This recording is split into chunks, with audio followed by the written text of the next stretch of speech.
There we go. Let me make sure this works. Okay, so welcome to week 2. We're going to be doing, we're using this manual, the Ham Radio Manual, and we're going to be covering Chapter 3 and Chapter 4. So after I wrote the syllabus, I realized, as I was reviewing 3, I realized it was pretty in-depth and pretty, if you haven't been exposed to the concepts, they may be, it may take you more time to absorb it and learn it. So I thought I would do half of Chapter 3 and half of Chapter 4 today. And then next week, I will do the other half, the second half of Chapter 3 and the second half of Chapter 4. So I'm going to kind of mix it up a little bit, but it will help you not be so overwhelmed with any one particular topic. Because I don't want you to get partway through and go, oh, this is really hard, and just give up. So, and you will have the benefit of the recordings too and the book to kind of help re-emphasize it. So Chapter 3 is on electricity, components, and circuits. Okay. So, one other thing I wanted to mention about the book. They'll have, there's test bank questions, there's categories, they call them elements. So there's like T5, and then it'll have a number by it, A01, A02, and so on. And they'll ask you questions. Like, what is this? What is that? And they'll ask a bunch of different things. And as you go in the chapter, you'll see, I'll just give you an example for the first paragraph here on 3-1. The first question, T5A01, is current and voltage. And the question is, electrical current is measured in which of the following units? And then you start reading in the paragraph, it says, electrical current represented in equations by the symbol I is the flow of electrons. And then T5A03, what is the name for the flow of electrons in a current in electrical circuit? The name of the flow is current. So that's your answer. So you can kind of see it's got the number in bold in little brackets. That's the answer to the question. So it kind of helps to go, okay, what am I supposed to learn here? What's relevant to the test? So and then I've gone through and like circled it in my notes. So you might circle or make notes or something like, this is the question, here's the answer. And so that'll help you kind of know what are the topics that are important as we go through here and as we look through the book. That's kind of how the format of the book is. So, all right, so there is a basic formula in electricity called Ohm's law. I'm going to kind of I'm going to jump to that for just a moment. It's 3-5. Okay, so if you look at 3-5, it's got E and I and R in a circle. And the way I learned it in physics, because I learned this part in physics, E equals I times R. So E stands for electromotive force, which is volts, okay, equals I. I is the symbol or the letter they use for amps, which is current, and then R is resistance. So you have volts equals amps times resistance. So I'm just going to give a couple of examples, and then it's just basic multiplication and division. So once you understand the formula and like how it works and what the letters mean, then it's a little bit easier to understand. So I brought a little black whiteboard here. I'm going to just do a couple of examples.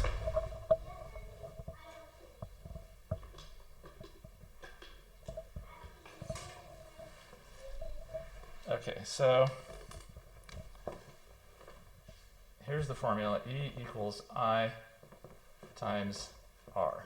Okay, so E is volts, I is amps, and R is resistance. So I like to think of this in terms of like water, okay? So let's say you got a water hose. There's two different types of hoses. There's like your garden hose, which is like a small diameter, puts out a little bit of water, and then you have something like a fire hose that's a big diameter, puts out a lot of water, right? So volts, see if I can, amps is like the flow of the electricity. So this would be like electrons flowing through the hose. So think of this as like your water. Okay. And the amount of flow is like your resistance. So volts, let's say you have a 3 amp fuse and you have 12 volts. So like a car battery, for example, is 12 volts. So if you want to solve for R, how many resistance is that? You just take the 3, divide by 12, take the I over here, so it would be E equals I times R, and you take the I and move it over here, so it's E divided by I equals R. So if you were to say 12 volts with 3 amps equals 4, and this is ohms, and the symbol for ohms is an omega. That's a Greek letter omega. You'll see that on speakers, for example. So on speakers, they'll have like an ohms rating on the speaker. That's the amount of resistance the speaker puts out. And so they'll give you a problem like, okay, you have a 12 volt circuit and 3 amps flowing through it. What's the resistance? And the answer would be 4. So if they say you have a 4 ohm circuit and a 3 amp of current, how many is the volts? Then it's 12, and you just multiply them out. So they might give you these two and solve for that, or they might give you like this one and solve for the R. So it just depends on what it is they're asking in the question as to how you divide or multiply. So that's kind of the basics. It's called Ohm's law. And there's another one, E equals IR squared, which is watts. So volts, actually it's watts, E equals IR squared, equals, it's volts, it's watts, excuse me. Watts is a measurement of power. So I times R is volts, so it's volts times resistance, or time. Well, that's watts, it's resistance. That gives you watts. So like, let's say a 100-watt bulb is, let's say, 120 volts. How many amps is flowing through that? So you would divide, well, let's say it was 100 volts for the sake of argument. You would divide 100 or 10 volts, then it would be 10 amps flowing through there. I'm not explaining this very well. Let me start over.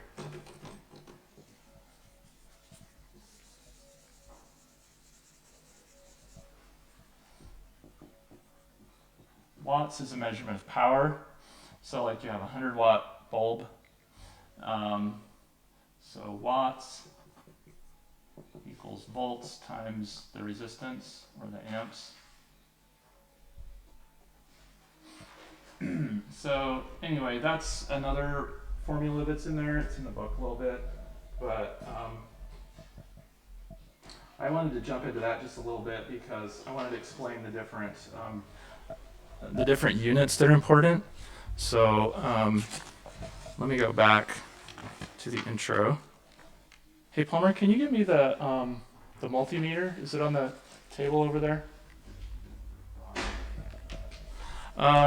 Okay, so let me go back to 3.1. So we've talked about amps. Amps is like the flow of current. So that's like the amount of water in your garden hose, okay?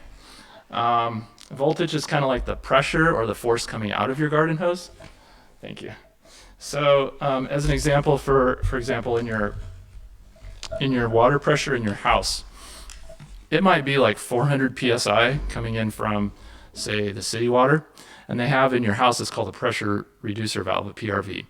And you'll look at that on your main shutoff of your water. There's a little PRV that decreases the pressure down from 400 psi to 100 psi, because the pipes in your house are only rated at 100. If you put too much in, it'll just blow your pipe. It would be like trying to put a fire hose up to your sink. It's not going to work, right? And it would blow things up. And so you have to introduce resistance, or a pressure reducer valve, to reduce the pressure. And so that would be like a resistor in the circuit. There's a lot of current coming through, and you want it to go slower so you don't blow your fuse. So that's kind of the concept. So the pressure would be like the volts, and the amps would be like the amount of, so that would be like pressure per square inch, PSI. That would be like volts. And then amps is like the flow of the water. And then R is how much resistance is in there. And then you get your total volume of water, or amp hours, they call it. Amps, like a battery, like your phone has a certain amount of battery that it can hold, usually like a day or two charge. So that's kind of like the volume of water behind the like battery or whatever. And so, so anyway, just remember E is electromotive force, that equals volts, I is amps, and then R is resistance. So those are kind of the three things you need to know. And so TD704, what instrument is used to measure electric current? An ammeter. An ammeter is measuring the amps or so instead of amp meter, it's ammeter. That's the second one. There's polarity, there's positive and negative. Okay, so for example, I have this multimeter. You may have seen these. Maybe your HVAC technician or somebody comes in to solve your problem, or maybe a car guy, he comes in, he gets this, he pulls off these little probes and he tests circuits to see what's going on, and he measures the amount of electricity. So red is positive and black is negative. So that's important to know. The electrons always go from positive to negative. Okay, so negative is the ground. So ground is the earth. So the black is always ground, it's always touching the earth. So your house, for example, there's a grounding rod attached to your main breaker, and it goes straight into the ground. So the way I think of it is the electrons start up in heaven and they go down to earth. They want to go to mommy earth. They want to go to mother earth. So when the cloud strikes, there's clouds, and the way it works is the clouds are like circulating like this. There's air that's going up and down and up and down, and as the air collides with each other like a high front and a low front, it pulls off the electrons from one side and puts them on the other. And that's the definition of a battery. Electrons on one side and not on the other. And that's called electromotive potential, potential energy to transfer electricity from one side to the other. And that's what induces a current. So when you have a lot of electrons, you've got the cloud that's charged, so it's like a big battery full of electrons. And remember the story of Benjamin Franklin, how he discovered electricity. He was like, hey, I see this lightning up there. Maybe I can use it like a lightning rod, and I can fly the kite, and it will hit the kite and then take this. It'll follow the path of the string down to the key on the doorknob, and it'll go down to ground. And so he flew the kite and started discovery of electricity. And so it's kind of like that in the clouds. The clouds are like the positive battery, and the earth is negative. And so when it's high enough, the distance between them is such that it can strike and the lightning will pass through. So lightning is just a flow of current from the clouds to the ground. So it's called cloud to ground lightning. So the electrons always flow from positive to negative. So in a circuit, it's always going to go from the red to the black. So when you're, say, jump starting a car, this is important to know so you don't shock yourself or introduce a spark that could cause an explosion.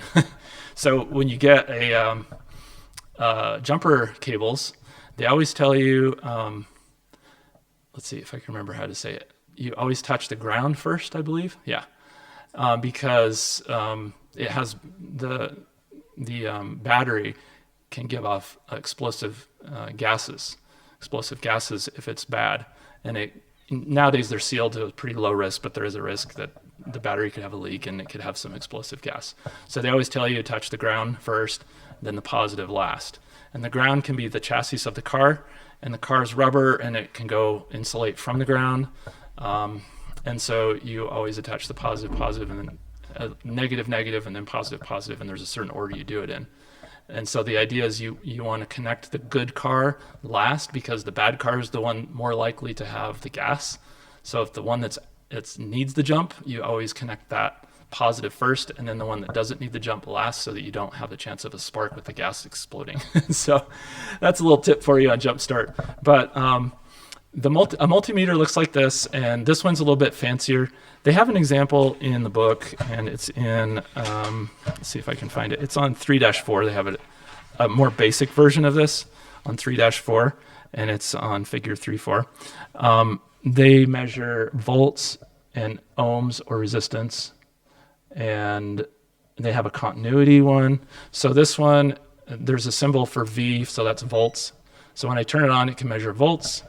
And there's millivolts, which is 1,000th of a volt.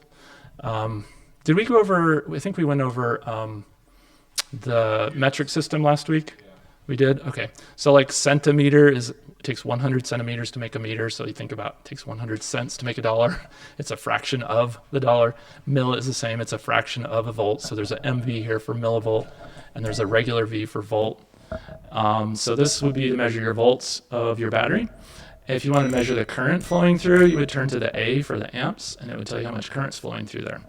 So there's amps, milliamps, and then there's a little, it looks like a U symbol, but it's a mu in Greek, which is micro. It's 10 to the negative 6.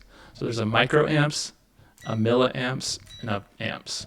So you turn it to whichever one you want based on how much current you think there's going to be flowing through it. those are the two ones that are important. This one happens to have a little symbol of a capacitor, so it will measure capacitance. It also has, it says it has, yeah, this one, oh, it has a hertz, Hz for hertz, which is frequency, so you can measure frequency. So for example, in your house, it's 120 volts. There's two different types of currents. There's alternating current and direct current, AC and DC. Not to be confused with the band by the same name. Okay, so let's go to 3-2. It's got an example here, a drawing of the AC and the DC current wave. Okay, so if you think about AC current, that's alternating. So let's say this little boom here of my bike is like a graph, and this is 0. So the current starts, you induce a current, it goes up for positive, has a little hump, and it goes down back to negative, and then it goes down to 0, and then back down to negative, and then back up.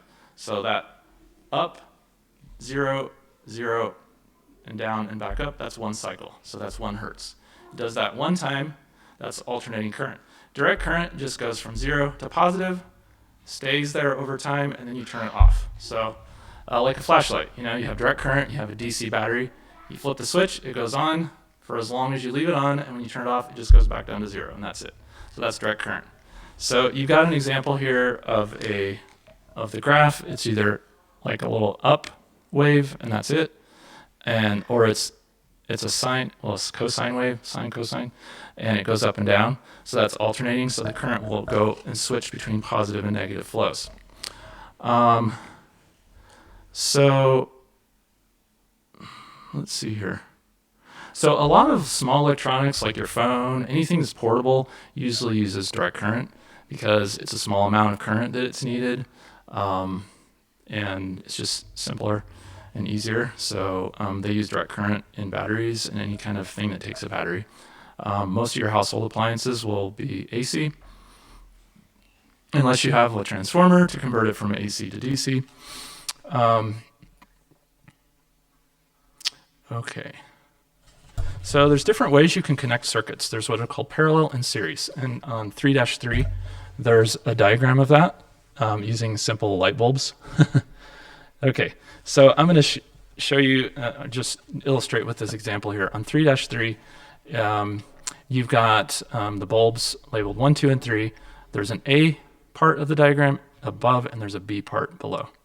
So above is the bulbs are connected in series, and below they're connected in parallel. So you can do this with batteries. You can do this with any kind of load, whether it's a light bulb or batteries. So for example, in the top diagram on number A, this is how you would wire up batteries. You would substitute the bulb for a battery if you want to increase your voltage. So for example, a small AA battery is 1.5 volts. Most battery cells are between 1.2 to 1.5 volts, and that's the maximum you can get out of any particular cell. So well, then how do you do like a 12 volt or an 18 volt cordless drill or something? How do they do that if you only have 1.5 volts in a cell? Well, they hook the cells up in series, and it adds the volts together. So if you have two 1.5 volts or two AA batteries, you can get 3 volts maximum. And if you wanted 6 volts, you would have to have 4 AA batteries. And if you wanted to have 12 volts, you'd have to have, what is that, 8, right? So 8 times 1.5, 12, yeah. So you have to have 8 AA batteries in series in order to get 12 volts.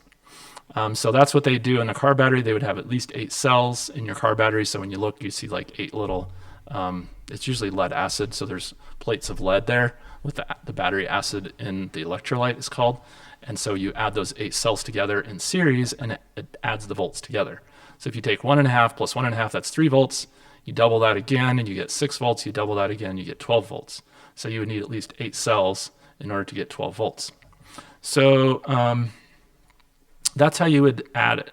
Now, if you want long-lasting battery, like let's say 1.5 volts, you wanted to make it last instead of like 1 hour, you want it to last 10 hours. You would hook up a whole bunch of 1.5 volts in parallel. So that's figure B. And what that does is it makes the current last longer. So it's called milliamp hours. So it's the amount of amps or currents flowing through it over a period of time. So you just increase the size of each cell. So like a car battery, 12-volt battery is a lot bigger than a AA battery because those cells are a lot bigger, so it can last longer. So, and then in 3-2, they have an example of measuring, they compare the pressure to the flow of electrons. That's what I was talking about with the garden hose. So you can measure pressure, which is PSI, or amount of volts. You can also measure the flow of the electrons, that's be the amps. You either measure it with a voltmeter, so you'd either change it to volts, or you can change it to amps, and it can convert to an ammeter. So this is an ammeter or a voltmeter. That's why I call it a multimeter. You can measure different types of things. So also you see in the battery, they have an example of a AA battery. The little bump on the battery is always the positive, and the flat spot is always the negative on AA, C, D batteries, and so on. So the bump is always going to be the positive, the red, and then black is always going to be the negative. And so you'll see the current flow direction goes from the top of the positive through the meter and then down to the negative. Okay, so let's see what else here.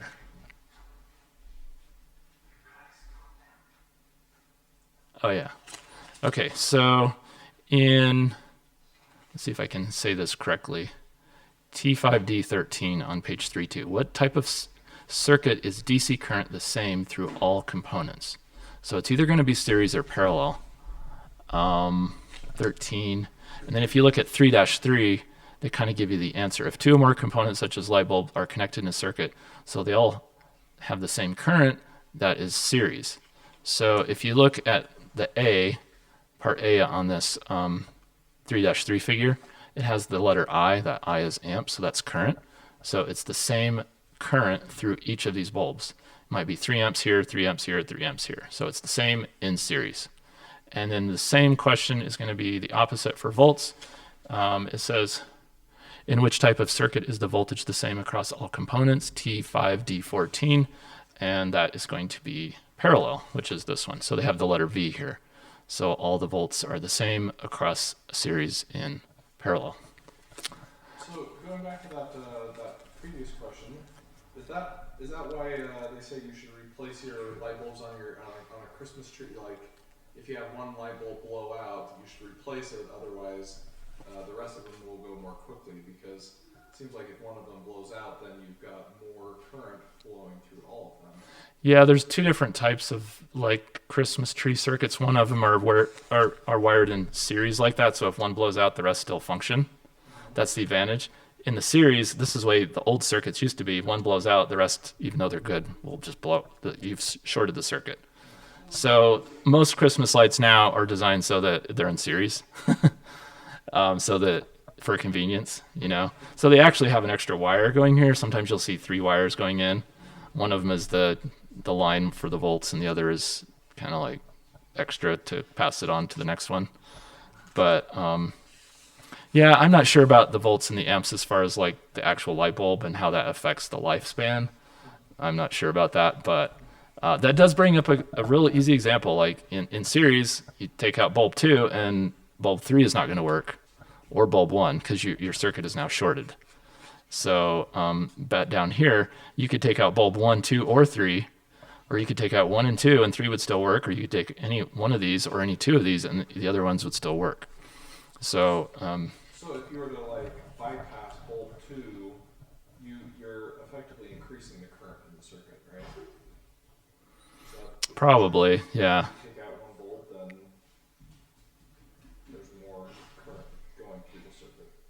Yeah, the volts is going to be the same in the series in B though, but yeah, in parallel, the current's always the same, but the voltage is going to differ. So the voltage might increase or decrease in the top one. If you take out bulb 2, you might have more voltage. You're not going to have a voltage drop. So you have a voltage drop with each load in series like this, and that's the reason why. This isn't really a test question, but I just remember this from my physics class. They were explaining, why do they use high voltage lines? Why are they high voltage? And it's because it has to do with E equals IR. So the voltage over time is increased resistance. So by the time you get to the end of the line, there's a lot less voltage. So in series here on the top, by the time you get to bulb 3, there's a lot less voltage. So it might be a little dimmer than the bulb 1 and 2. So you lose, you get a drop in voltage every, and even the line itself has resistance. So whether it's copper or aluminum or whatever you're using to transport the electricity, whatever wire that is, it's going to reduce and you're going to have resistance over time. And the longer the wire, the more resistance. And so when you're transmitting over hundreds or thousands of miles, you don't want a lot of resistance. And so what they do is they increase the voltage, so then the resistance is minimal and allows them to transmit power more efficiently. That's why you have to have transformers, because you have to go back to a lower voltage to actually use it, because you don't want to have a 100,000 watt light bulb in your house, you know. Anyway, that's kind of a side note, not related to the test, but kind of an interesting reason why they do that. Okay. Okay, so what can damage a multimeter? 3-4. Okay, so T7D06, the first question there, right here, it says what can damage a multimeter? Basically, too much voltage or too much current. So like I was telling you earlier, this one has a good example because they have 2 different red things you can connect to. They have a milliamp and then they have a 20 amp. So this one can handle more current than this one. If I was measuring like a watch battery or a small electronic component, I would be using the milliamp. If I was measuring my house voltage, I would use the 20 amp. Most house currents can go up to 20 amps. Most circuits are 15, some are 20, but they usually don't go over 20 for your house current of 110 volts. But if you're having like a watch battery, it's 3 volts, it's very little current, you want to use the smaller one. But if you put the smaller one in and then plug it into your like electrical outlet to measure, it might blow a fuse. These have fuses in them to prevent you from ruining your whole meter. So what could damage it is too much current, too much amps, or higher voltage than it's rated for. All right. Also, well, yeah, I won't go into that. All right, so I've talked about Ohm's law a little bit. So on 3-5, you've got T5D01 and 2 about in the middle of the page. They say, what is the formula used to calculate current? What is the formula used to calculate voltage? What is the formula used to calculate resistance? So it's either E equals I times R for volts, I equals E divided by R for amps, or R equals E divided by I for resistance. So it just depends on which one of these you're trying to solve for. The answers are right here. T5D01, those are the formulas. So, and then on figure 3.5, they have the E equals IR, but they also have another one, P equals IE. So P is power, that's like your watts. And then I is your current, and then E is volts. So it's the same thing, P equals I times E, so pi, PIE. So you just remember PIE, P is power, I is amps, and then E is electromotive force or volts. So if you want to know how many watts is in the light bulb, you just take your amps times your volts, and that's your power. So for example, a circuit, I should just do the math. So let's say you had, I'm going to get my calculator out just because I don't. P is power, I is amps, and E is EMF or volts. Electromotive force is volts. So just think pi. So let's say you have 110 volt circuit in your house. No, we'll say 120. So it's 120 volt circuit times 15 amps. That's 1800 watts. Okay. So 120 volts in your electrical socket in your home, and you take that times 15 amps maximum. That means you can have 1800 watts. So you plug in an electrical heater or a hair dryer, the most you're going to have is 1800 watts. Probably most of them are rated 1500 watts just because you have a little buffer. Okay, so if you plug in like a 2000 watt thing into your circuit in your home, it's going to blow the breaker because it's too much. And my thing is beeping at me. Okay, so it'll have a maximum of 1800 watts of power. So that's why you can get, like 100 watt bulbs. Well, these are LEDs, so they're maybe 15 watts. But let's say you had 1800 watts. That means you can handle most 18 light bulbs of 100 watts in one circuit. And if you want to hook up more than 1800 watt bulbs, you'd have to have a new circuit. Otherwise, you'd blow your circuit. You'd blow your fuse. So that also tells you the size of your circuit. So you don't have to know the circuit size or anything, but I'm just giving you an illustration. So like in our house, we have 6 lights here in this room. If those are each 100, which they aren't, but let's say they were for sake of argument, that's 600 watts just for this one room. And if I wanted to put, like 3 more rooms, 6 times 3, that'd be 1800. So I wouldn't want to have more than 3 rooms worth of lights or load on a circuit because it would blow it, because the amount of thickness of the wire is only 15 watts. So that's like the size of your fire hose. So think of it this way: you go out to water your lawn and your garden, and you may have seen those like tubes that will have little sprayers come out on them, or let's say a zone in your yard. Each zone might have 3 or 4 or 5 sprinklers, but if you were to hook up 20 sprinklers and try to turn that zone on, you'd have low water pressure. You wouldn't be really doing anything. It's the same thing with electricity. You don't want to hook up too many loads onto one circuit, or you're not going to have any pressure to put out the load. So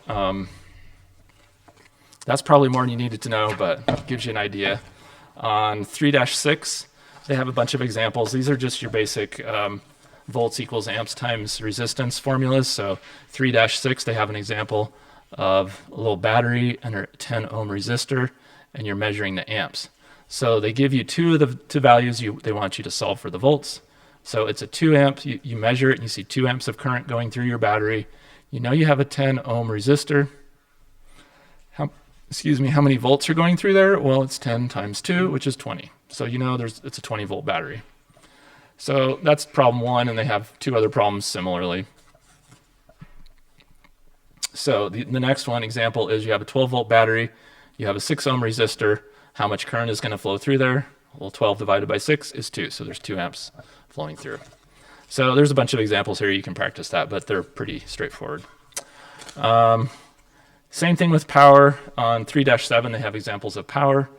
So for example, you have P equals I times E, or EI, however you want to say it, 13.8 volts, and you have a 10 amps of current.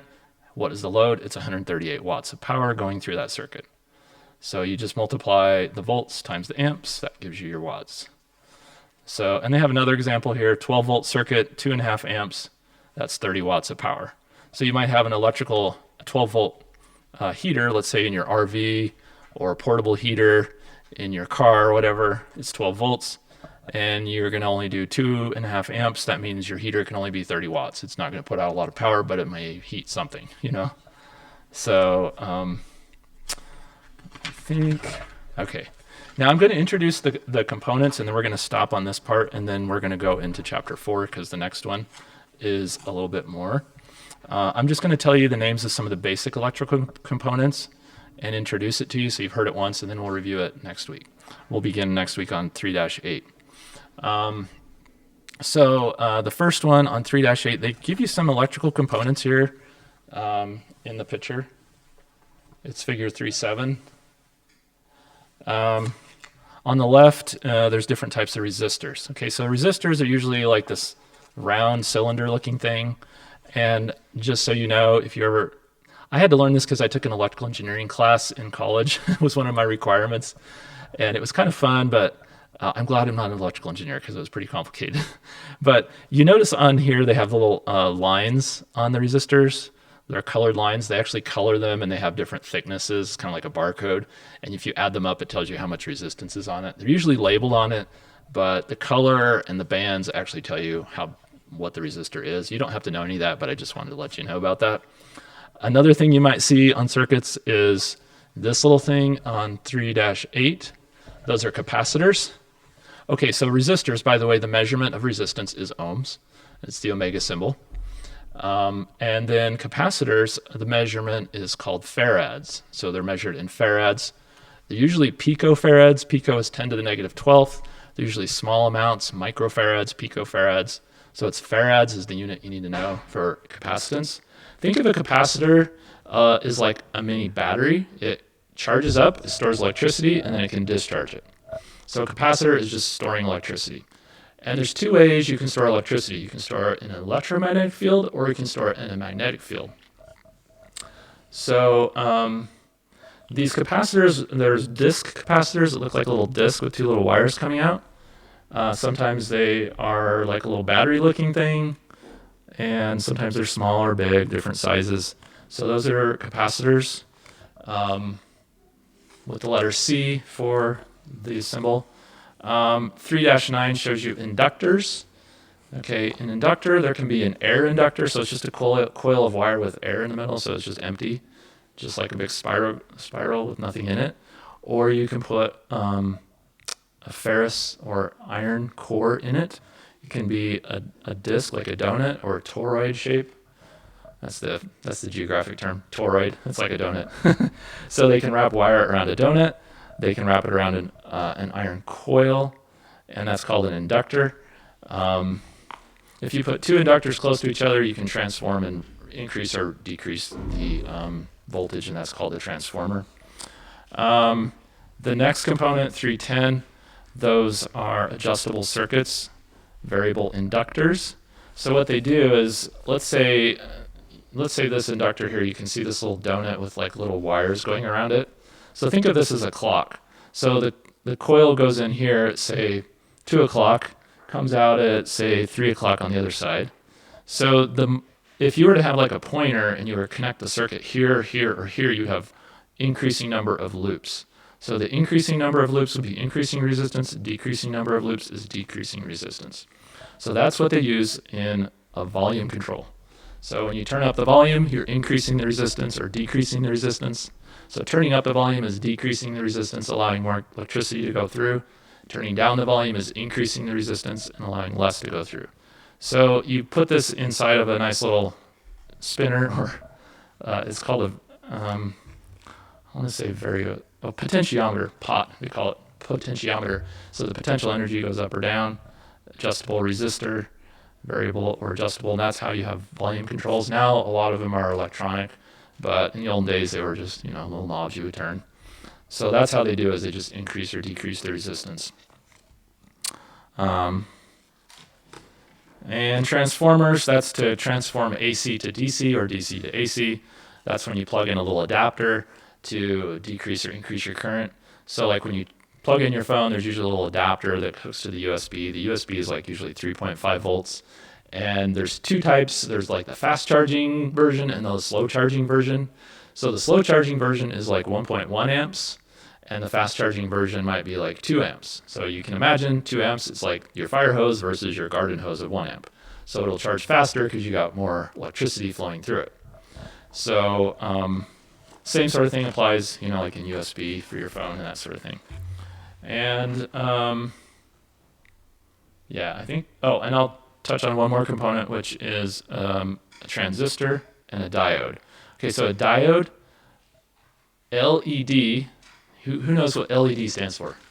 Light emitting diode. All right, diode, light emitting diode. What does a diode do electrically? What is its function? I think that it can only flow electricity, and it can only flow in one direction. Right, it's a one-way valve. So it goes out, but it can't come back. So the function of a diode is to get the electricity out, and so it doesn't backfeed. So in your sprinkler system outside, when I was in Denver, I think they might, I'm not trying to remember if they have the requirement here. It was a city code. They had to put in a backflow preventer, and the idea is you don't want that water to go backwards. And the reason is if you have chemicals on your lawn, somehow that water and the chemicals could go back in your lawn and then go back into your culinary line, and they can get in your water, and then you got chemicals in your drinking water. So they have a backflow preventer preventing it from going back. We have the same idea in electricity. You don't want the electricity to go back and cause problems or damage, so they put a diode in to make sure that electricity only goes one way. And a light emitting diode is one that produces light when electricity flows through it. And of course there's different colors, red, green, blue, indigo, violet, this sort of thing, different. And a fuse, I'm gonna go to fuses, 3-13, and this is just gonna be an overview. I'm gonna cover this more next week. But what is the function of a fuse? Or a breaker? Give up its life. Yeah, give up the life. But why do they put a fuse in? What's the purpose? Right. The breaks that prevents you from ruining your device, whatever you're plugged into. Right. It's kind of like it's emergency relief. Like if you put too much through accidentally, it'll burn up that little piece of wire, and then cause it to snap or break the circuit before it would break your circuit behind it, like before it would blow out your light bulb or your stove or whatever. It'll just break the fuse. So they have, breakers that will just flip back and forth, and they're spring loaded. So they have an example of that on 312.